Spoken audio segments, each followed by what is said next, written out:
இன்ஸ்டாவுக்கு எனக்கு நடந்த பிரச்சனை இல்ல. ப்ரோவோக் அப்படின்ற சேனல் என்ன இன்டர்வியூக்கு வர சொல்லி இந்த பையன் வந்து கூட்டு முயற்சியா சேர்ந்து என்னை அட்டாக் பண்ணி என்னோட அனுமதி இல்லாம வீடியோ எடுக்கிறாங்க. கமிஷனர் ஆபீஸ்ல இது பதிவாகணும். என்ன இன்டர்வியூக்கு வர சொல்லி ஒரு இடத்துல அடைச்சு வச்சு அநாகரிகமா கொஸ்டின் கேட்டு ப்ரோவோக்ன்ற சேனல். ஓகேங்களா, நான் உடனே மதுரை கமிஷனர் ஆபீஸ்க்கு போறேன். கமிஷனர் ஆபீஸ் போய் பேசி முடிச்சேன். ஒரு நிமிஷம் இருங்க. பேசி முடிக்கிறேன். இல்லப்பா, கமிஷனர் ஆபீஸ் போய்க்கிறேன்.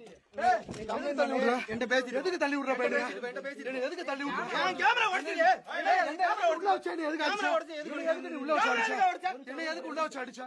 என்ன எதுக்கு இன்டர்வியூ போட்டு உள்ள வச்சு அடிச்சா? கமிஷனர் ஆபீஸ் போ. எதுக்கு என்ன எதுக்கு அடிச்சா?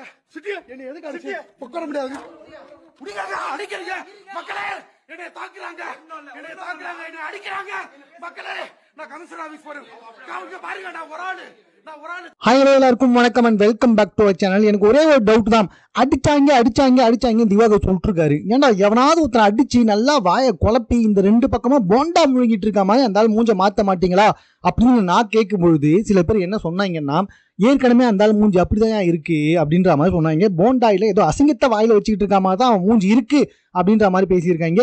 சரி, ஃபர்ஸ்ட் ஆஃப் ஆல் நம்ம வந்துட்டு யாரையுமே இந்த அழகை வச்செல்லாம் கால்குலேட் போடுறவங்க கிடையாது. யாருமே அப்படி கிடையாது என்னை பொறுத்த வரைக்கும். ஆனா அவன் மனசுல இருக்க அழுக்கத்தான் வந்துட்டு இவனை இவ்வளவு அசிங்கமா காட்டுது அப்படின்னு நான் நினைக்கிறேன். பிகாஸ் ஆஃப் அந்த முழுக்க அவன் மனசுல வந்துட்டு ரொம்ப ரொம்ப அசிங்கமான எண்ணங்களும் அசிங்கமான விஷயங்களும் தான் இருக்கு. ஒரு பொண்ணை பார்த்தாலே தப்பா நினைக்கிறவன் தான் இந்த திவாகர். சரி, இதெல்லாம் ஒரு பக்கம் வந்துட்டு போட்டாலும் ஸோ இப்போ என்ன மேட்டர் அப்படின்னு சொல்லி பார்த்தீங்கன்னா, வழக்கம் போலதாங்க ஒரு யூடியூப் சேனலுக்கு போனா முன்னாடியே ஒரு காசை வாங்கிப்பாரு. ஏன் தெரியுமா? பாதியில எழுந்து ஓடுறதுக்கு அப்பதான் வசதியா இருக்கும். முன்னாடியே காசை வாங்கிப்பாரு, பாதியில எழுந்து ஓடுவார்.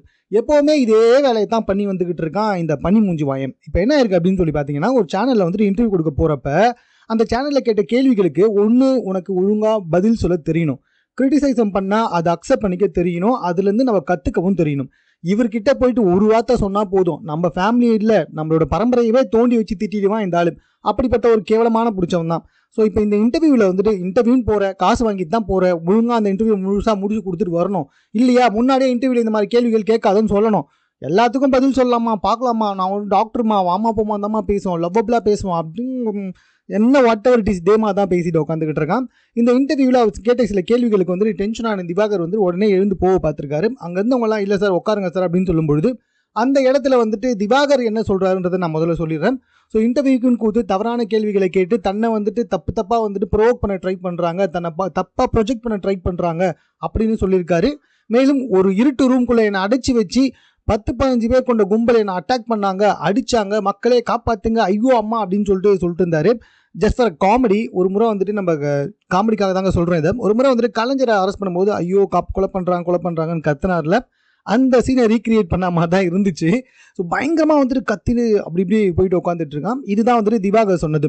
ஆனால் சேனல் தரப்பு என்ன சொல்லியிருக்காங்கன்னா, கேட்ட கேள்விகளுக்கு ஒழுங்காக பதில் சொல்லனா கூட பரவாயில்ல, அங்கேருந்து கேமராவை வந்துட்டு உடைச்சிட்டாரு. ஸோ அதை நான் ட்ரை பண்ணேன் தடுக்கிறதுக்கு, பட் முடியலை, பட் அந்தளவுக்கு கேமராவே உடைச்சிருக்காரு.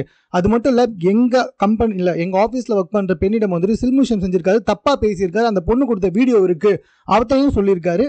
கமிஷன் ஆஃபீஸ்க்கு அந்த பொண்ணையும் கூட்டிகிட்டு போவோம் அப்படின்ற மாதிரி சேனல் தரப்புல இருந்து சொல்லப்பட்டிருக்கு. கேமரா உடைச்சிருக்கான்.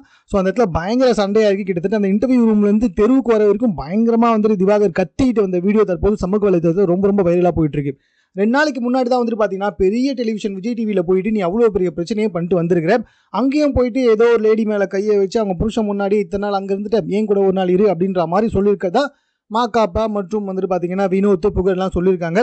எதனால் இதை நம்புறோம் அப்படின்னு சொல்லி கேட்டிங்கன்னா, இதுக்கு முன்னாடி திவாகர் பண்ண விஷயம் எல்லாமே அப்படிதாங்க. பொம்பளை விஷயத்தில் இருந்தாலும் என்னெல்லாம் பண்ணா அப்படின்னு சொல்லி பார்த்தோம்.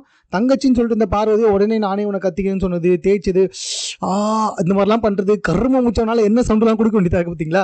ஸோ இந்த கரும முச்ச வேலையெல்லாம் அந்த ஆள் பண்ணிட்டு தான் இருந்தான். ஸோ அதனால தான் வந்துட்டு இப்போவுமே வந்துட்டு இவன் சொல்கிறதெல்லாம் ஆமாம் அவங்க 3 பேர் சொல்கிறது உண்மையாக இருக்கும் அப்படின்னு அவனால் நம்பவே தோணுது. பட் கண்ணில் பார்க்காதவருக்கும் இதுதான் நடந்துச்சு அப்படின்லாம் ஷோராலாம் சொல்ல முடியாதுங்க. ஸோ அதுக்கான எவிடன்ஸ் மாக்காப்பா வச்சிருக்கோன்னு சொல்கிறாரு, அது ரிலீஸ் பண்ண பார்க்கலாம். அதுக்குள்ளே இப்போ வந்துட்டு பார்த்தீங்கன்னா இவ்வளோ பெரிய பிரச்சனை ஆரம்பிச்சிருக்குது. முதல்ல எனக்கு இருக்க ஒரே கேஸ்டின் இதுதான், எவன்டா இந்த ஆளெல்லாம் கூப்பிட்டு வச்சு இன்டர்வியூ எடுத்துக்கிட்டு இருக்கீங்க, நீங்கள் இன்டர்வியூ எடுக்கணும் தானே அவன் இந்த மாதிரிலாம் தேவையில்லாத விஷயத்தெல்லாம் பண்ணிக்கிட்டு இருக்கான். இன்டர்வியூ எடுக்கிறது, அதுக்கப்புறமா வந்துட்டு இந்த மாதிரி அவன் பிடிச்சி பிரச்சனை பண்ணிட்டு உட்காந்துட்டு இருக்கான். ஒரு பைத்தியத்தை இன்டர்வியூ தான், அந்த பைத்தியம் இப்படி தான் செய்யும். இதெல்லாம் தெரிஞ்சும் அவன் போயிட்டு அவன் முன்னாடி மைக் கட்டிட்டு அவன் மைக்கை கடிக்க தான்டா செய்வான், பைத்தியக்கார பசங்களா அப்படின்ற மாதிரி தான் திட்ட தோணுது. பட் நம்ம அப்படிலாம் திட்டக்கூடாது. பிகாஸ் ஆஃப் அவங்க எதுக்காக இன்டர்வியூ எடுத்தாங்களோ அப்படின்ற மாதிரி தான் தோணுது. So whatever it isங்க. இப்போ வந்து பார்த்தீங்கன்னா இந்த வீடியோ சமூக வலைத்தளத்தில் பயங்கர வைரலாக பரவிட்டு இருக்கு. ஸோ இது சம்மந்தமாக நீங்கள் என்ன நினைக்கிறீங்க? அவங்க அடிச்சிருக்காங்களா இல்லையா அப்படின்றதெல்லாம் தெரியாதுங்க. ஆனால் அடிச்சிருக்கணும் அப்படின்னு நினைக்கிறவங்க கீழே கமெண்ட்ல சொல்லுங்க. ஸோ மேலும் இது போன்ற செய்திகளை தெரிந்து கொள்வதற்கு 60 செகண்ட் சேனல் சப்ஸ்கிரைப் பண்ணுங்க. இது குறித்து உங்கள் கருத்துக்கள் எதுவாக இருந்தாலும் கமெண்ட்ல நீங்கள் பதிவு செய்யலாம்.